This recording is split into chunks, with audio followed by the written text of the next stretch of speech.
Hello and welcome to the Mejlis podcast, Radio Free Europe, Radio Liberty's current affairs talk show focusing on Central Asia. I'm Bruce Pannier, host of the Mejlis and author of the weekly Central Asia in Focus newsletter. Kyrgyzstan's government is facing a backlash against a proposed border agreement with Uzbekistan that has proven unpopular with many Kyrgyz citizens. Faced with this challenge, the government has resorted to using a heavy hand. Nearly 24 people, politicians, activists, journalists, and bloggers, who were vocal opponents of the border deal, were detained early on October 23rd, and nearly all will remain in detention for the next 2 months.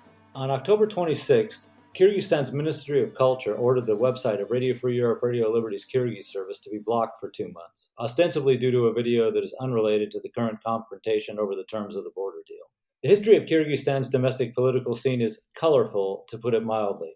And events similar to what are those happening now in the country have led to revolutions in the past. So many people are understandably concerned about what is transpiring in Kyrgyzstan at the moment. To discuss all this and shed some light on the problems, I am joined by Laila Nazgul Said Bek, a lawyer living in exile in Europe. She's also the chairwoman of the NGO Freedom for Eurasia, and a member of the Working Group for the Global Treaty to End All Forms of Violence Against Women and Girls. And Sania Tokhtagazieva, a constitutional lawyer and associate professor teaching international law at the American University of Central Asia in Bishkek. Thank you both for joining me. Laila, first, I want to start with you. If you can kind of give us a real brief summary of what the border problems are, what really caused all this. I mean, it's not that there wasn't a lot of tension already in Kyrgyzstan's politics before that, but certainly once the terms of this border deal that the Kyrgyz authorities have been working on with the Uzbek side came to light, it really kicked off a new wave of tensions. And so let's start with that, because that is actually what sparked all the stuff that's been happening in Bishkek in the last less than a week. Hi, Bruce. Thank you so much for having me again.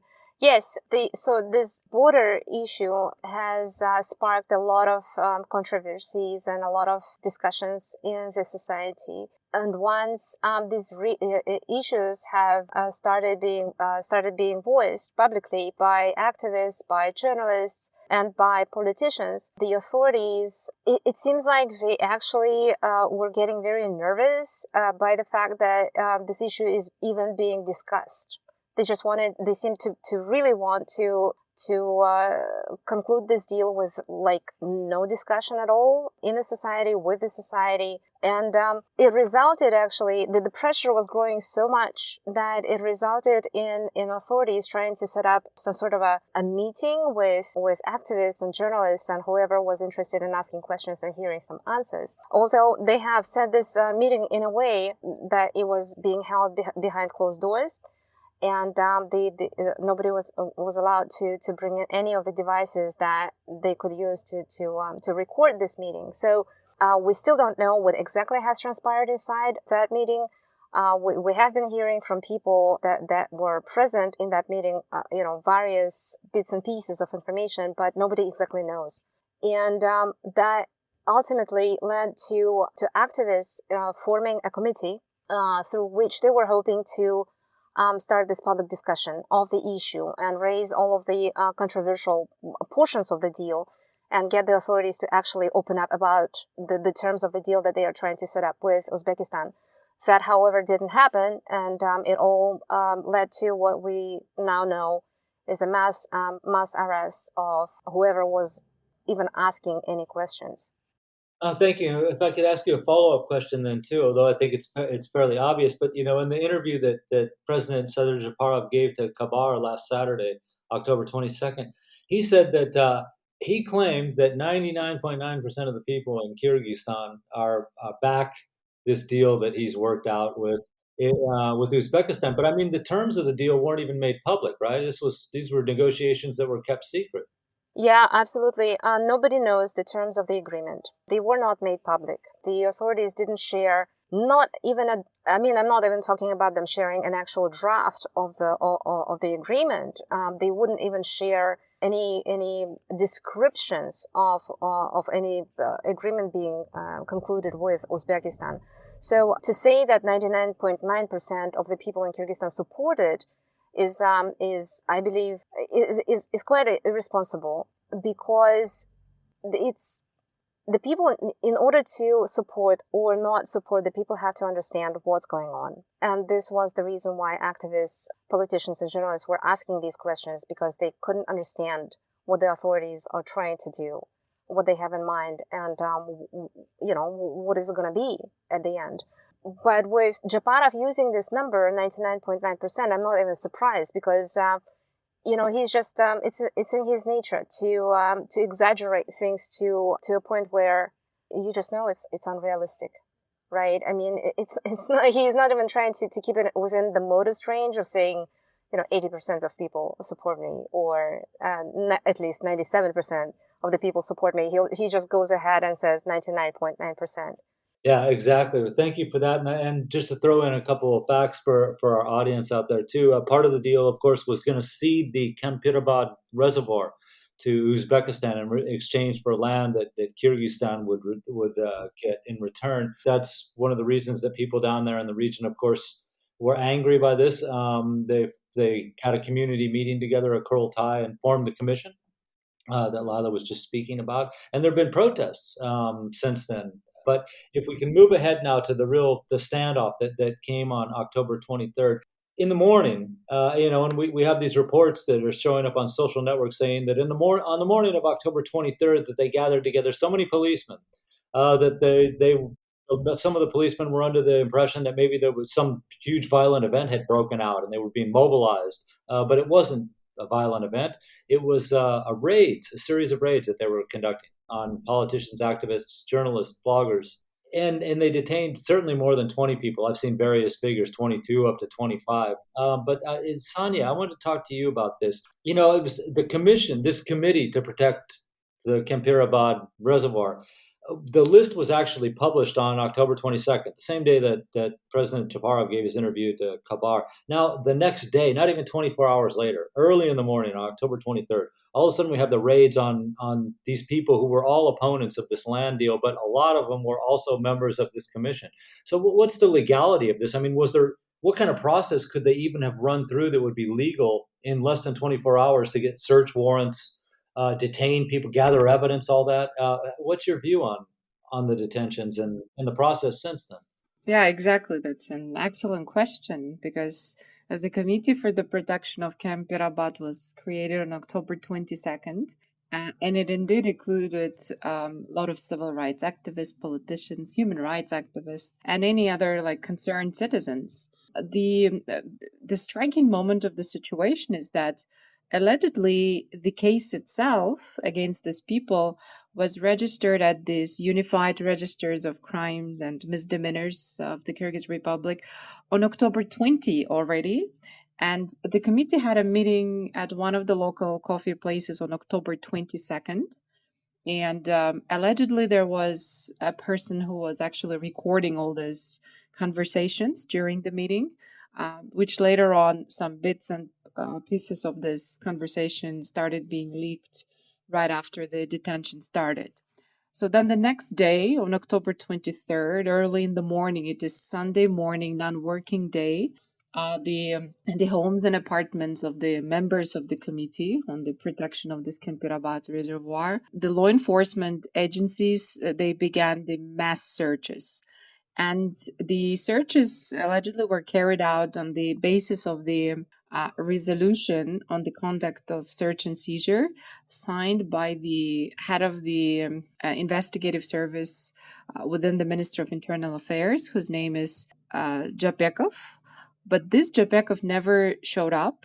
Up to this date, all these detainees have never ever seen the police mayor Japekov, which is already one of the violations. So, and this resolution actually stated that the search and seizure is being carried out on the basis of the criminal case that was opened against them based on Article 278 of the Criminal Code, which is organizing mass riots, which is accompanied by violence and etc., etc. It is important to note that the searches and seizures were carried out without the judicial order. However, they were supposed to actually get the judicial order. And then after the searches and seizures, the status of these people were at the beginning, they were all said that they're going to be treated as witnesses. But despite this fact, the detentions took place, and all these detainees were taken to different territorial police departments, allegedly because there were no places left at the Bishkek Territorial Police Department. And then afterwards, basically all of them were detained for 48 hours. And then on October 24th, on the night to October 25th, the Pervomaisky District Court of Bishkek started considering a measure of restraint against all these activists and politicians suspected of organizing mass riots. So these court hearings took place until 5 a.m. And eventually the Pervomaisky court ordered that actually all the suspects should go into custody for 2 months until December 20. So if we wrap up, we can clearly see that with respect to all the detainees, Kyrgyz authorities and their actions contain serious human rights violations, such as arbitrary detention because searches and seizures were carried out without judicial order. And plus, when the judges were making decisions on restraint orders, they didn't actually take into consideration the principle of legality, validity, and proportionality, and also the freedom of opinion expression of these people as well, because we know that these detainees have been actively expressing their position on the transfer of the Kemperabat reservoir to Uzbekistan, and under the constitution, participation in the meeting of the activist and the creation of the committee is allowed.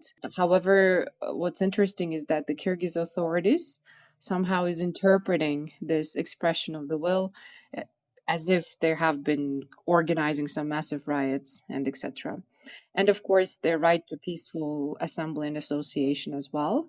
So generally, all civil society currently is evaluating the actions of authorities as an open persecution and intimidation of citizens who are expressing their criticism and concerns about the actions of authorities with respect to Kemperabat. And we see the follow-up that this is not the first time when the Kyrgyz authorities are taking such measures. It became the continuation of policy of persecution and intimidation of civil society and media in Kyrgyzstan, because throughout this year we see a lot of prosecution is carried out against independent media like Timirov Live, Next TV, and yesterday the Azatık and its website has been blocked for 2 months already. So this is really concerning, and it seems that the number of people involved in this case is growing. Allegedly, Orozayim Narmatova has been captured in Moscow like a few hours ago, and she will be brought soon to Kyrgyzstan, according to the news. So this is in terms of the legality of the actions of the Kyrgyz authorities with respect to the detention of these people. Thank you, and I want to back up a minute to the trial process, and I also want to talk a little bit about the key piece of evidence the government supposedly has against them too.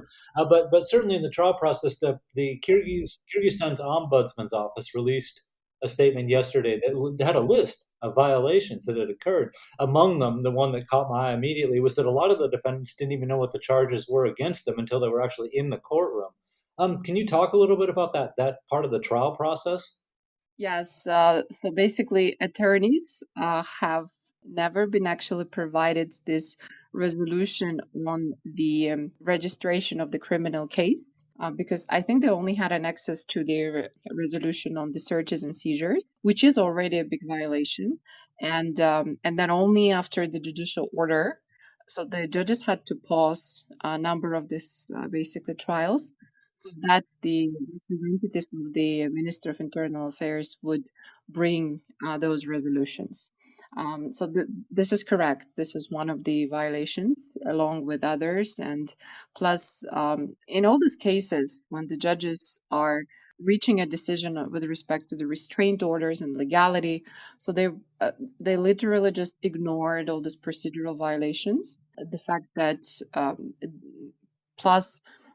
For instance, yesterday, the Deputy Minister of the Internal Affairs reported to the deputies of the Jogorku Kengez, but each time when the deputies were trying to tease out some information, they've been saying that this is confidential, top secret, and etc.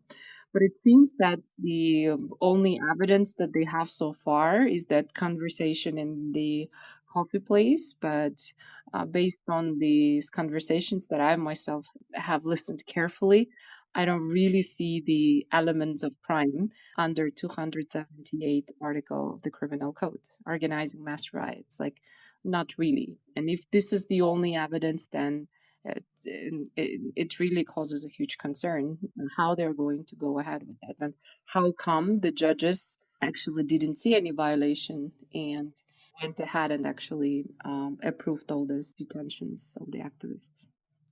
Okay, great, thank you. And Lila, I want to ask you then. This audio tape really does seem to be the only piece of evidence that the Kyrgyz authorities are able to throw up there right now.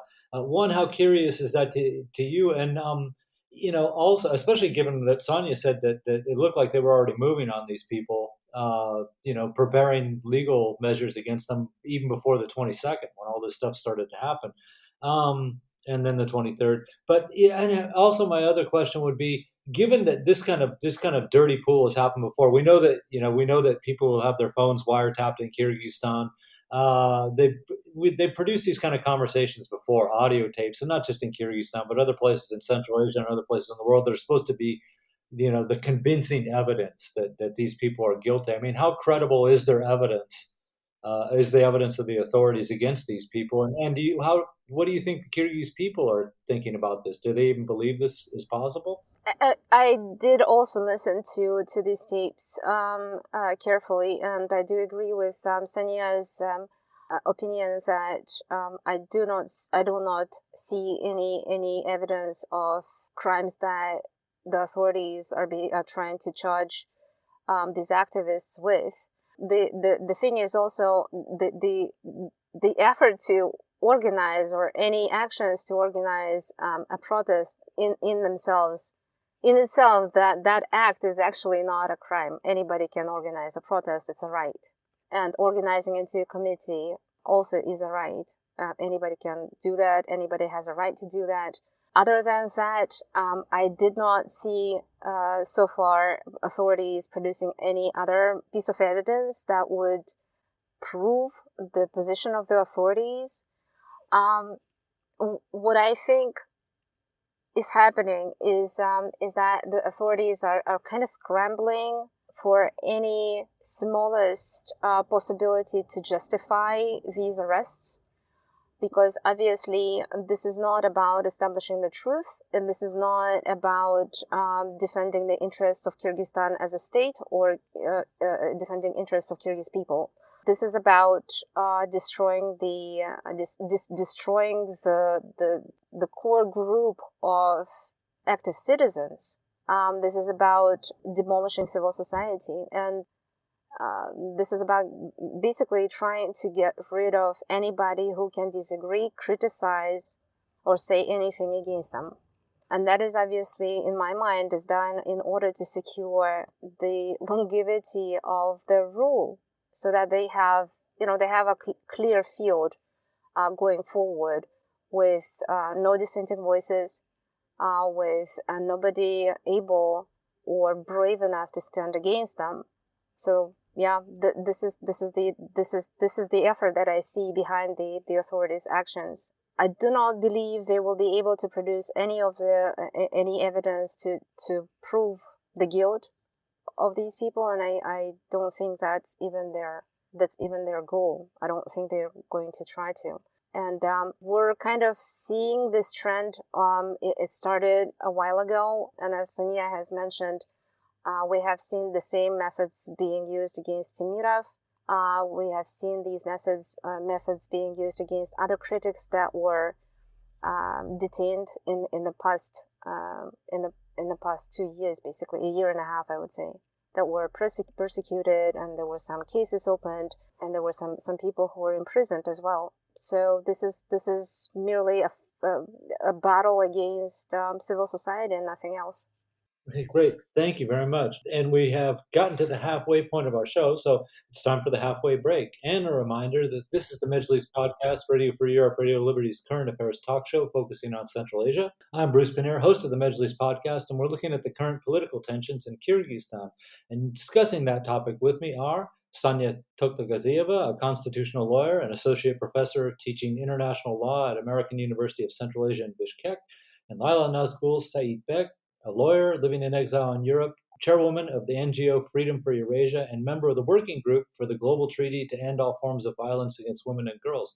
Thank you both again for being on the show. Sanya, I want to start with you too. One, I want to be real clear on what kind of case the government has against these people. But also, could you talk a little bit about how the constitutional amendments that they passed, it changes? Am I wrong that Japarov, he appoints like all the judges in the country, right?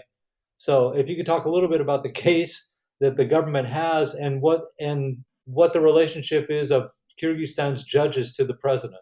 Yes, unfortunately, when these amendments to the constitutions were taking place, a lot of lawyers have been warning about the fact that the system of checks and balances is being eroded, especially when it comes to the independence of the judiciary. And of course, the criminal cases, particularly like providing this constitutionally guaranteed right to a fair trial, depends a lot on the right to be present before the competent, independent, and impartial judiciary. We always had problems with this, but now, given the fact that we have a huge concentration of power around the executive, it really makes the situation with the judicial independence even more difficult.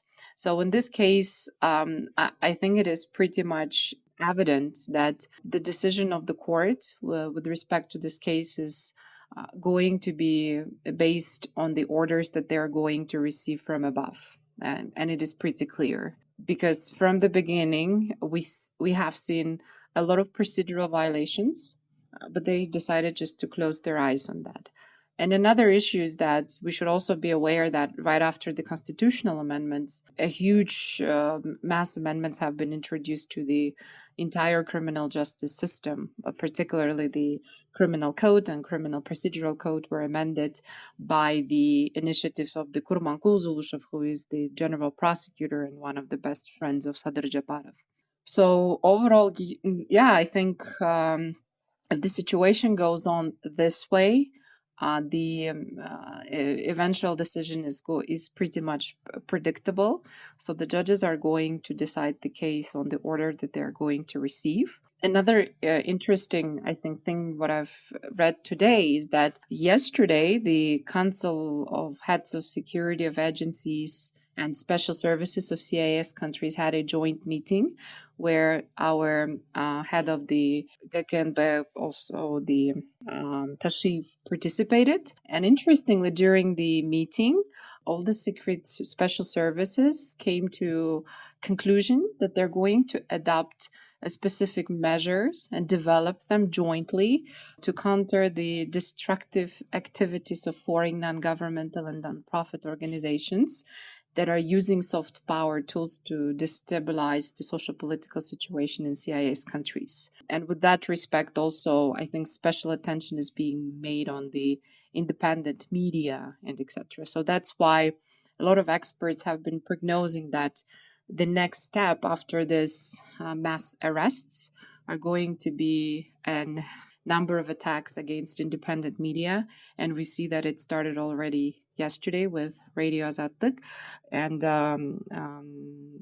even some experts are claiming that the same thing with the blocking can happen with respect to Cactus and Club KG and etc. So yeah, well, overall we see that now the consequences of this constitutional referendum, this is what happens when you don't have an effective system of checks and balances and separation of powers in the constitution. Okay, thank you. Lila, after having listened to this, and you alluded to this a little bit earlier, is this, is Japarov's government making the big move here to get rid of all, opposition? And what makes you, can you talk a little bit about what he's accomplishing right now, and if his goal is indeed to remove all competition and opposition to himself and move forward? How do these moves help him out? Well, this is the opinion that I arrived to, after basically monitoring the actions of the current administration on how they've been going after individual activists first and journalists, and then taking them down en masse in the past days. The thing is, though, I want to say that this is not only Sadir Japarov's or Tashiyev's goal or their dream. They're not the only ones that want this to happen, and this is the goal of basically all of the regimes, I would say, in former Soviet Union, in Tajikistan. We've seen that actually realized to the point where they have carried out a scorched earth operation where they literally have no dissenting voices within the country any longer, and no free media, basically. We have a same complicated situation in Uzbekistan. We know Turkmenistan, that we know nothing about because of that. We see what's happening in Russia. So this is a very much unified effort. This is not just, an individual initiative of Sadir Japarov and Tashiyev. This is something that is happening in the entire post-Soviet region, Central Asia plus Russia, I would say. So that this entire territory is plunged back into darkness, the totalitarian darkness that we were born in and have lived in. This is the ultimate goal of theirs. Yeah, thank you. But let me follow up a little bit with that. Is it kind of a risk for this government? I mean, we know, unfortunately, I don't have time to go into the history of how Sadir Japarov ended up being president of Kyrgyzstan. It was extremely controversial, to say the least. But how much support do you get in your impression? How much support does he really have? I mean, he ran for president finally and was elected, but the voter turnout was so low, and while he got a substantial majority, it amounted to, I remember writing a paper at the time, it amounted to less than 20% of the total population of Kyrgyzstan that actually voted for him. So don't you think is it kind of risky for him to do this, considering that, no matter what he says about his support in the country, I never got the impression that he really had that much support. So do you see this as a risk for him to be taking this move, throw all these people in jail right now? There's some big names that are right now in detention. Yes, I do agree there is some risk in this, but if we are talking about him taking down some pretty popular politicians, such as Madumarov, for example, because he has a very strong base, right? But he's not in jail right now. If we weigh Sadir Japarov against any of the NGO people that have been imprisoned, then obviously the public opinion is obviously not really going to be on the side of the NGOs. Unfortunately, I have a feeling, because for years the NGOs and activists have been demonized so badly that if you ask any average Kyrgyz person somewhere in the village what they think about NGOs, activists, and so on, they will continue chanting the same propaganda they've been receiving for decades, that they are living on Western money, that they are carrying out the goals set before them by Western powers, that this is all, the Western games and that are directed against the Kyrgyz, that this is the NATO and so on. As the propaganda is very, very similar to that is being carried out in Russia. The scenario is very similar. So if we are talking about support of the population towards the activists, especially if they are connected to an NGO sector, or if they are connected to Azatik, I don't really see the population going against Sadir Japarov and just in support of these people. But if the issue is concerning a popular politician who might end up in jail, then yes, it might explode in different ways completely. Okay, thank you. Sonia, I have a question for you too. What legal options do any of these people have if I oppose the border deal per se, or if I'm one of the people that are detained, or this committee to protect computer, which not all the members, I should make clear, not all the members of this committee have been detained. So there's some that are still free. Adahan Maramarov, who we just heard of, is one. Iskak Masaliyev is another. So they're still out there. What legal options do they have to oppose what's happening to them right now? So one of the lawyers said that in the resolution that was given to them on the opening up this criminal case, there were also the names of Dahan Madomarov and Ishak Masaliyev. So which means any day the criminal, if their names are in the criminal case already, of course they cannot be arrested now because they have a deputy immunity. But in order to overcome that immunity, so they have to get the majority support by the deputies. But taking into consideration the current composition of the parliament, I think prosecutor's office will easily get that immunity to be lifted. And if that's the case, then most likely they would also be arrested because I've heard that their names are indicated in that resolution. Probably now the president and his close people in the administration are thinking and maybe weighing the risk to what extent they should go ahead with Madomarov and Ishak Masaliyev. With respect to the other members, of course, now all their attorneys and lawyers are going to appeal the decision of the Pervomaisky District Court on these restraint orders that have been provided. So they still have time to appeal that. So it's going to be appealed in the Bishkek City Court. But I don't know, like taking into account how the Pervomaisky District Court behaved itself, it seems like the appellate court is going to leave the decision of the first instance court the same, meaning with this suspects probably will stay in the custody until December 20. So this is as far as the legal options are concerned. And then I'm just curious what kind of evidences they're going to bring when the real trial will start, because it seems like so far the only evidence that they have is that recording, which really don't have any substantial ground, frankly speaking. So another interesting, I think, point to make is that after the war in Ukraine started, everyone noticed that Sadr Japarov is trying to have this multi-vector policy. But now I'm afraid that in order to preserve his own power, probably the situation is going to push him to be embraced more by the Kremlin's regime. And the fact that Tashiv visited this special service of CIS countries meeting and etc. I don't know whether it is a coincidence or not, but the way that they're taking this measure so actively, it seems that, I don't know, the attempts on multi-vector policy probably will be paused by Sadr Japarov because if he wants to preserve his power, probably he's going to continue with his authoritarian measures. This is my view and take on that. Okay, thank you. And just let me get in one question. Say I live by the Kempirabad Reservoir, and I'm unhappy with the deal. Besides complaining publicly and protesting, do I have any option at all to try to hold up the process, or is it's out of my hands entirely, and it's up to the government to negotiate border deals?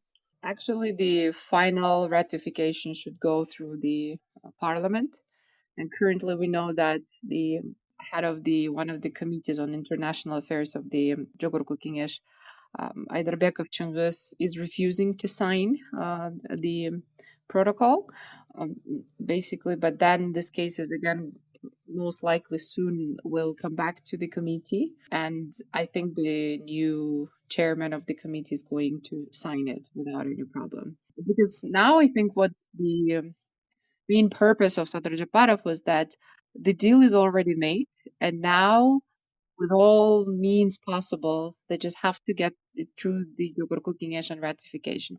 That's why they're going through this very repressive measures. Basically, this incident is being used as a tool by Kyrgyz authorities to intimidate the civil society and all individuals who are discussing this issue and criticizing the issue of transferring the Kempirabad Reservoir to Uzbekistan. That's exactly, I think, their intention is, just to intimidate and make sure that other individuals will just stop criticizing, and so that this deal will be set in stone and sealed and will easily go through Jogorku Kengesh. That's why they have taken these unprecedented measures, literally putting all these people into the detention room and And Yasa Sukbayeva, one of them, she's like 71 years old. Gulnara Jurabayeva, like 65. Majority of them are women, and it's really unprecedented. So I think the way how they are behaving themselves now, it shows that to what extreme, to the extreme, the level of the fact how much hysteria the Sadr Japarov and Tashiyev have. They just want this deal to be sealed no matter what. This is how I interpret their actions these days. Okay, great.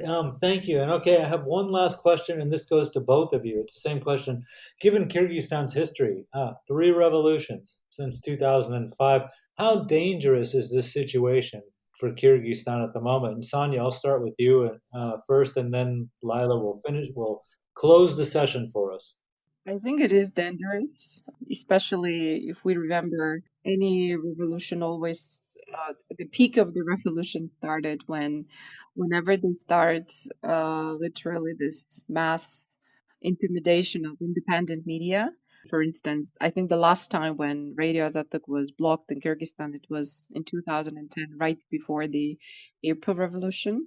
Now they're repeating the same mistake again. Like, it's a big mistake. I don't know whoever is giving an advice to Sadr Japarov. Like, it could have been easily solved. He still enjoys the support of the population.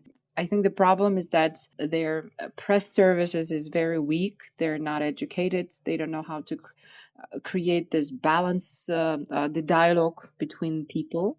And it all ends up with these, oppressive measures.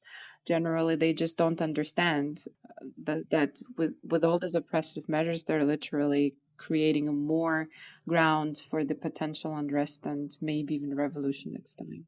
I really view this as a very weakly constructed policy, and most probably it's the fault of the advisors who just simply cannot construct a proper dialogue between people and the authorities. But if they continue this way, definitely, I think the end would be horrible for them. But for Kyrgyzstan, again, I mean, I don't know to what extent we will handle the next upheaval and revolution. Yeah.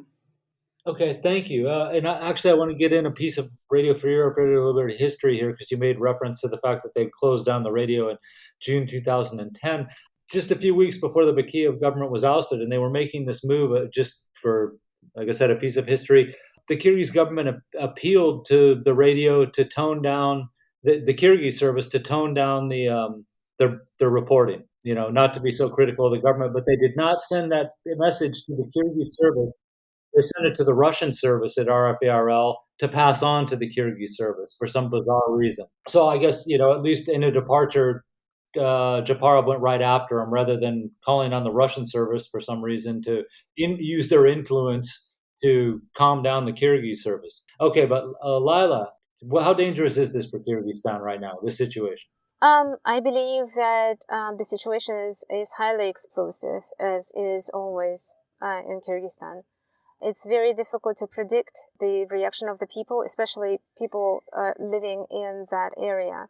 We know that population in that area depends highly on the water supply, and of course, the issue of water distribution has been quite inflammatory in the past years as well. The further arrests may lead to more protests, especially given that more and more very well-known political figures are now being brought into this fabricated criminal case. And how that protest is going to end, unfortunately, nobody knows. But as we have, as history shows, it usually doesn't end well for the sitting administration.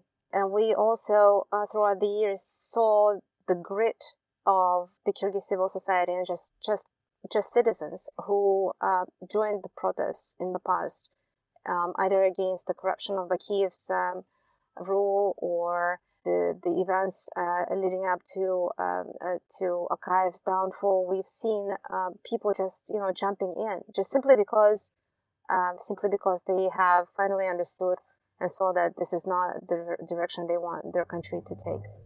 All of that is possible.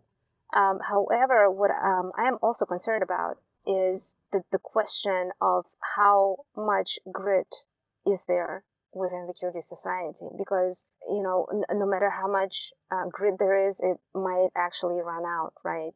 And so I am very, very concerned about the scorched earth strategy that I mentioned in the past, because I saw that working quite effectively in the neighboring countries, and I do not want the same thing to happen to Kyrgyzstan, because Kyrgyzstan has been an example not in terms of authorities. We've always had bad authorities, but in terms of the grit of the civil society, their strength and their ability, their agility, their ability to stand against the authorities.